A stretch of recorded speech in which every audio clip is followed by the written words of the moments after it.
Hey there, welcome back to How Logical. In today's tutorial video, I'm about to show you how to mute the notifications for birthday of your friends in Snapchat. What you need to do is open Snapchat, go to your profile, and in the top right corner, press on Settings. Scroll a little bit down and you can see Notifications. There, you can see Friends' Birthdays.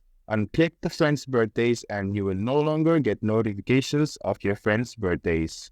And what if you don't want to share your birthday to others? Go to your birthday and press on this. This way, your birthday will not be known by your friends as well. So this is how to turn off the notifications of birthdays. Hope the video was helpful for you. Like the video and subscribe to our channel for more interesting tutorial videos. See you soon. Until then, goodbye and take care.